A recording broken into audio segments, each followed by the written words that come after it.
प्यारे स्टूडेंट, स्वागत है आपका अपना चैनल न्यू क्लासेस में। आज का वीडियो क्लास 11 आर्ट्स के स्टूडेंट के लिए काफ़ी इंपॉर्टेंट होने वाला है, क्योंकि इस वीडियो में आज मैं आप लोगों को हिस्ट्री सब्जेक्ट का 40 ऑब्जेक्टिव प्रश्न उत्तर इस वीडियो में बताने वाला हूं, जो फाइनल एग्जाम के लिए काफ़ी इंपॉर्टेंट है। और काफ़ी सारे स्टूडेंट कमेंट करके बोल रहे थे कि सर आप हिस्ट्री सब्जेक्ट का बता दीजिए, क्योंकि हम लोगों को हिस्ट्री में याद करने में काफ़ी दिक्कतें आ रही है। और मैं आप लोगों को बता देता हूँ कि इससे पहले भी मैंने काफ़ी सारा वीडियो अपलोड कर दिया है। अगर आप नहीं देखे हैं तो मेरे चैनल के डिस्क्रिप्शन में उसका लिंक है, वहां से जाकर के आप देख सकते हैं और फाइनल एग्जाम की तैयारी बिल्कुल अच्छे तरीके से कर सकते हैं।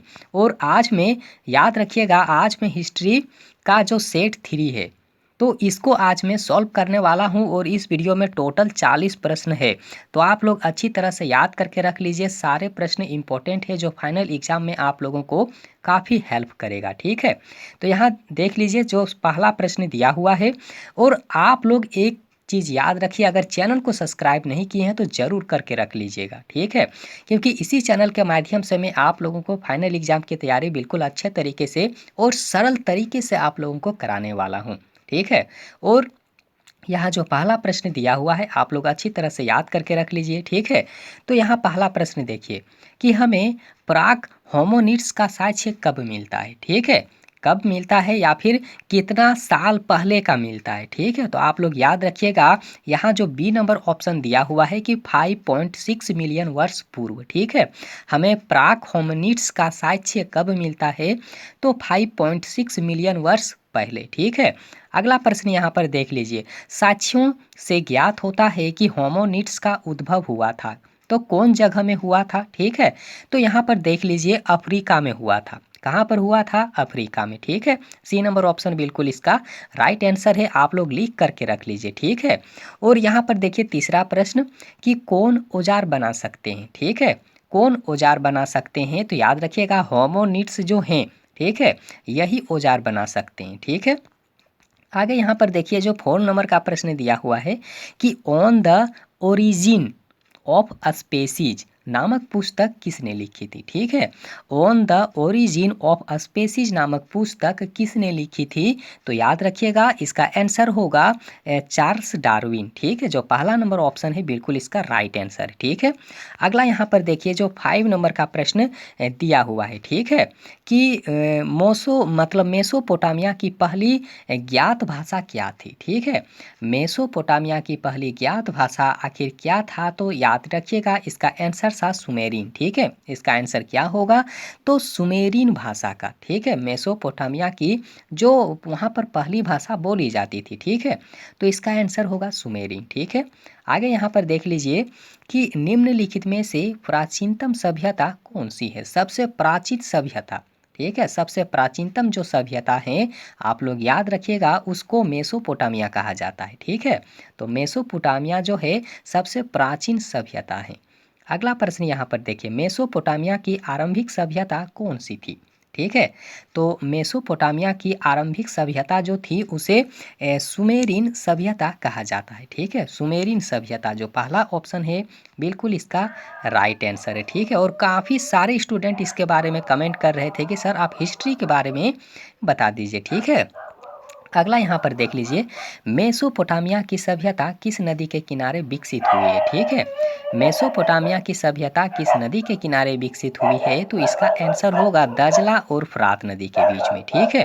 तो यही इसका राइट आंसर है। आगे यहाँ पर देखिए जो 9 नंबर का जो प्रश्न है, ठीक है, कि वह कौन सा प्राचीन साम्राज्य है, वह कौन सा प्राचीन साम्राज्य था जो महादेशों में फैला हुआ था, ठीक है। तो यहाँ 4 ऑप्शन दिया हुआ है, 4 ऑप्शन में आप लोगों को सही जो ऑप्शन है उसको चुनना है, ठीक है। तो इसका आंसर होगा रोम साम्राज्य। क्या होगा इसका आंसर, तो रोम साम्राज्य होगा। जो पहला ऑप्शन है बिल्कुल इसका राइट आंसर है, ठीक है। आगे यहाँ पर देख लीजिए जो 10 नंबर का प्रश्न दिया हुआ है, ठीक है, कि रोमन साम्राज्य की मुख्य भाषा क्या थी, ठीक है। रोमन साम्राज्य की मुख्य भाषा क्या थी, तो याद रखिएगा वहाँ जो भाषा था वहाँ पर लैटिन भाषा बोला जाता था, ठीक है। तो लैटिन भाषा इसका राइट आंसर होगा। आगे यहाँ पर देख लीजिए कि साम्राज्य सम्राट कॉन्स्टेंटाइन किस सदी ईस्वी में ईसाई बना था, ठीक है। सम्राट कॉन्स्टेंटाइन जो थे, ठीक है, तो किस सदी में ईसाई बन गए थे, ठीक है। तो आप लोगों को बताना है यहाँ पर। तो यहाँ पर सबसे पहला चीज़ आप लोग देख लीजिए, इसमें 4 ऑप्शन दिया हुआ है, ठीक है। तो 4 ऑप्शन में यहाँ पर होगा चौथी ईसाई, ठीक है। मतलब सम्राट कॉन्स्टेंटाइन जो थे, ठीक है, तो वो चौथे सदी के ईसाई बने थे, ठीक है। आगे यहाँ पर देखिए जो 12 नंबर का प्रश्न दिया हुआ है, ठीक है, कि तीसरी शताब्दी में रोम सम्राटों को मध्य यूरोप में किससे निरंतर युद्ध करना पड़ा था, ठीक है। तो इसका राइट आंसर आप लोग याद रखिएगा होगा विदेशी बर्बर, ठीक है। क्या होगा? तो विदेशी बर्बर इसका आंसर होगा, ठीक है। और आप लोग यहाँ पर याद रखिएगा बगल में काफ़ी सारे कुत्ते हैं, तो उन्हीं का आवाज़ है, तो आप लोग पढ़ाई पे फोकस कीजिए। जो मैं आप लोगों को बता रहा हूँ इस पे आप लोग फोकस कीजिए, ठीक है। यहाँ पर देख लीजिए 13 नंबर का प्रश्न दिया हुआ है कि अशोक के अभिलेख में किस भाषा का प्रयोग हुआ था, ठीक है। अशोक के अभिलेख में किस प्रकार के भाषा का प्रयोग हुआ था? तो आप लोग याद रखिएगा उसके अभिलेख में अरामेइक भाषा का प्रयोग किया गया था, ठीक है। सी नंबर ऑप्शन इसका राइट आंसर होगा। अगला यहाँ पर देख लीजिए कि इस्लाम के उदय के बाद, ठीक है, इस्लाम के उदय के बाद ईरानी मुसलमानों को क्या कहकर संबोधित किया जाता था, ठीक है। तो क्या कहकर उसे संबोधित किया जाता था? तो आप लोग याद रखिएगा उसे मवाली कहा जाता था, ठीक है, उसे मवाली कहा जाता था, ठीक है। आगे यहाँ पर देख लीजिए जो अगला नंबर का प्रश्न यहाँ पर दिया हुआ है, ठीक है, कि सबसे प्राचीन संपूर्ण कुरान, ठीक है, सबसे प्राचीन संपूर्ण कुरान कौन सी शताब्दी के हैं, ठीक है। तो कौन सी शताब्दी के हैं आप लोग याद रखिएगा, इसका आंसर होगा 9वीं शताब्दी के, ठीक है। तो यहाँ पर यही इसका राइट आंसर है। आगे यहाँ पर देख लीजिए जो अगला यहाँ पर प्रश्न दिया हुआ है कि इस्लाम धर्म के संस्थापक हजरत मोहम्मद साहब, ठीक है, अरब के पिता किस कबीले से संबंध रखते थे, ठीक है।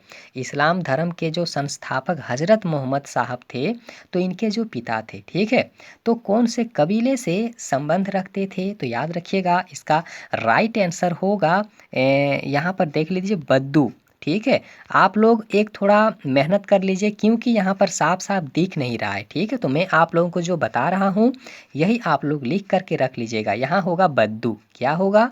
तो बद्दू इसका राइट आंसर होगा, ठीक है। आगे यहाँ पर देख लीजिए जो अगला प्रश्न यहाँ पर दिया हुआ है कि यायावर का अर्थ क्या होता है, ठीक है। यायावर का अर्थ क्या होता है? तो इसका राइट आंसर होगा घुमक्कड़, ठीक है। यायावार का अर्थ होता है घुमक्कड़, ठीक है। अगर आप लोग नहीं दिख रहा है आप लोगों को तो आप लोग इस तरह से इसको लिखिएगा, ठीक है, यायावर, इस तरह से, ठीक है, इसको लिखिएगा। यायावर का अर्थ क्या होता है? तो घुमक्कड़ होता है, ठीक है। अगला यहाँ पर जो प्रश्न दिया हुआ है कि चंगेज खान का प्रारंभिक नाम क्या था, ठीक है। चंगेज खान का प्रारंभिक नाम जो था उसे क्या कहकर लोग पुकारते थे? तो इसका आंसर होगा तेमुजिन, क्या होगा? तेमुजिन होगा इसका आंसर, ठीक है। आगे यहाँ पर देख लीजिए 19 नंबर का प्रश्न है कि ओगोदेह किसका पुत्र था? ओगोदेह किसका पुत्र था? तो यहाँ पर 4 ऑप्शन दिया हुआ है कि ओगोदेह किसका पुत्र था, ठीक है। तो आप लोगों को इसको बताना है और आप लोगों के लिए काफ़ी इंपॉर्टेंट है, तो आप लोग लिख करके और याद करके ज़रूर रख लीजिएगा, ठीक है, ताकि फाइनल एग्जाम में आप लोग आसानी से इसका जवाब दे पाएंगे, ठीक है। तो याद रखिएगा ओगोदेह चंगेज खान के पुत्र थे, ठीक है।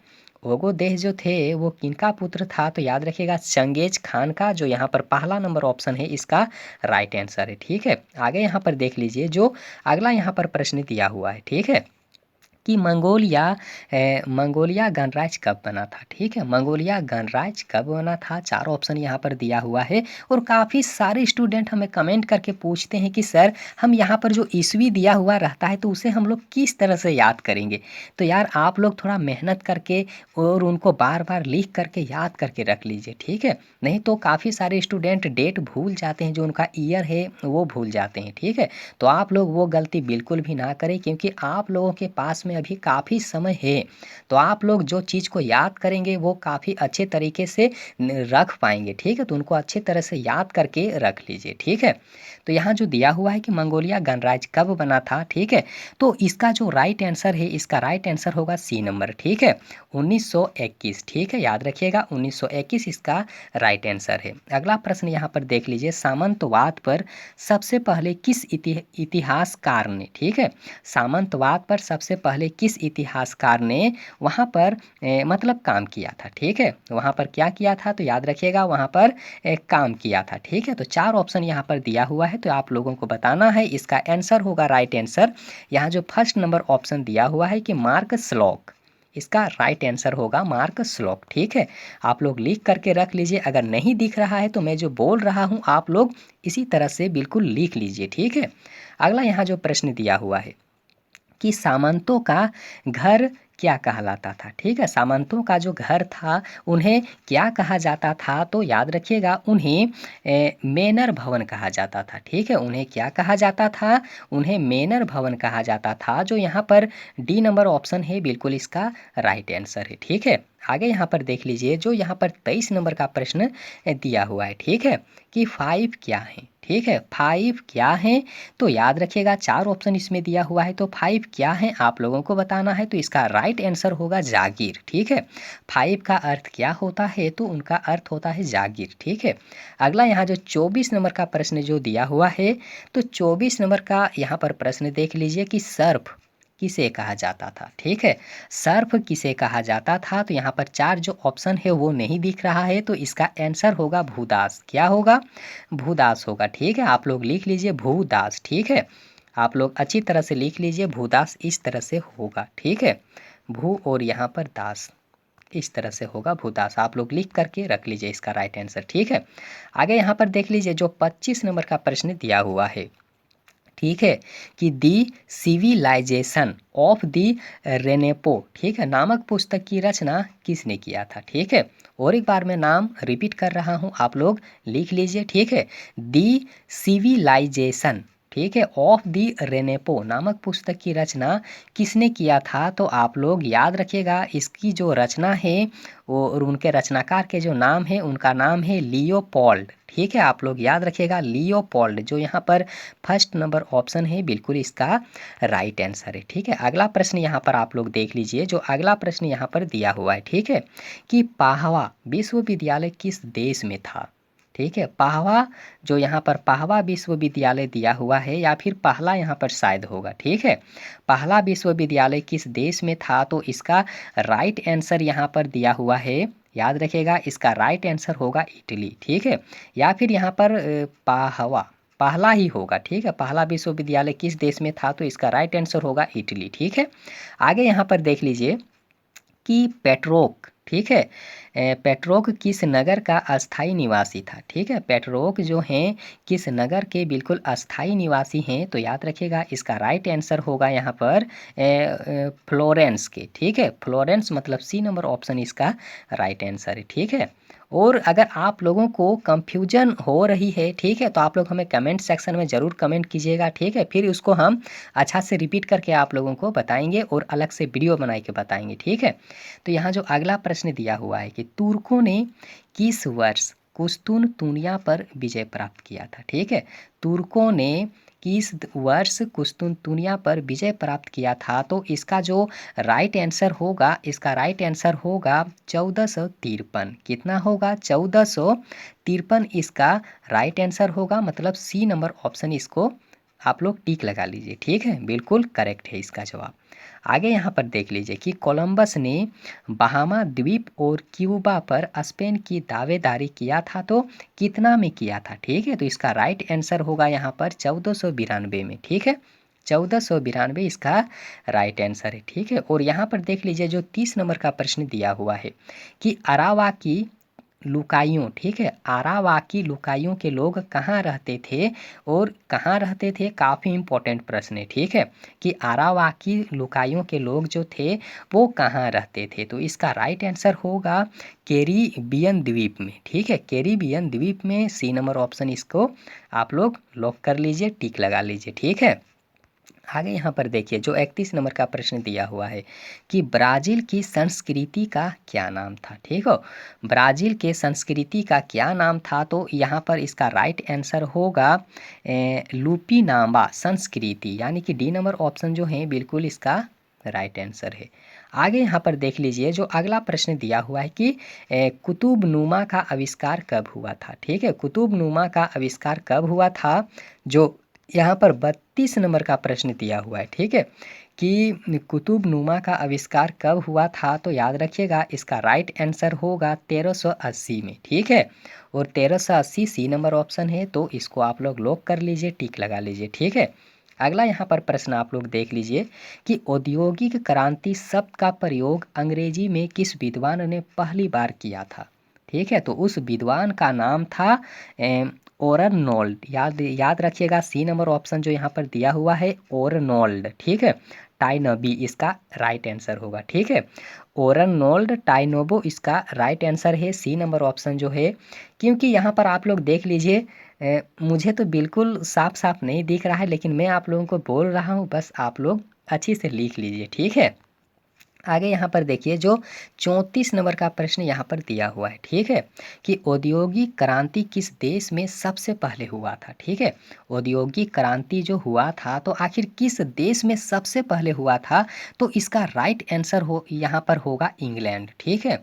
क्या होगा? तो इंग्लैंड इसका राइट आंसर है, ठीक है? अगला प्रश्न यहाँ पर देख लीजिए सर्वप्रथम राष्ट्रीय बैंक की स्थापना कहाँ हुई थी, ठीक है? सर्वप्रथम राष्ट्रीय बैंक की स्थापना कहाँ हुई थी? तो इसका भी राइट आंसर इंग्लैंड ही होगा, ठीक है? और दोनों इंग्लैंड देश से है, तो आप लोग बिल्कुल अच्छे से रिपीट करके रख लीजिए, ठीक है?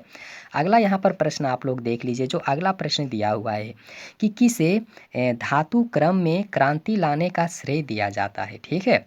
किसे धातु क्रम में क्रांति लाने का श्रेय दिया जाता है? तो इसका राइट आंसर यहाँ पर आप लोग टिक लगा लीजिए, अब्राहम डर्बी इसका आंसर होगा। यहाँ जो है ना B number option Abraham Darby इसका राइट आंसर होगा, ठीक है? अब्राहम डर्बो शायद है, हाँ, तो अब्राहम डार्बो इसका राइट आंसर होगा, ठीक है? अगला यहाँ पर प्रश्न देख लीजिए कि औद्योगिक क्रांति किस सदी में हुई थी, ठीक है? औद्योगिक क्रांति किस सदी में हुई थी? तो इसका राइट आंसर होगा 18वीं सदी में, ठीक है? पहला नंबर ऑप्शन है, बिल्कुल टिक लगा लीजिए आप लोग, ठीक है?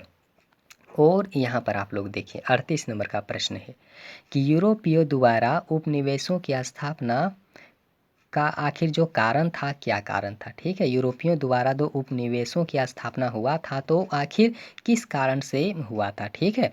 तो इसका राइट आंसर यहाँ पर आप लोग टिक लगा लीजिए, सब होगा, ठीक है? क्योंकि यहाँ पर देख लीजिए कच्चे माल की उपलब्धता भी होगा, निर्मित माल की खपत भी होगा और ईसाई धर्म का प्रचार भी होगा, यानी कि डी नंबर ऑप्शन जो है बिल्कुल आप लोग टिक लगा लीजिए। अगला यहाँ पर प्रश्न देखिए कि कैलिफोर्निया, ठीक है? कैलिफोर्निया में सोने के चिन्ह कब मिले थे, ठीक है? कैलिफोर्निया में सोने के चिन्ह, सोने के छाप आखिर उनका जो ईयर था कब मिला था, ठीक है? तो आप लोग बिल्कुल याद करके रख लीजिए 1701 इसका आंसर होगा, ठीक है?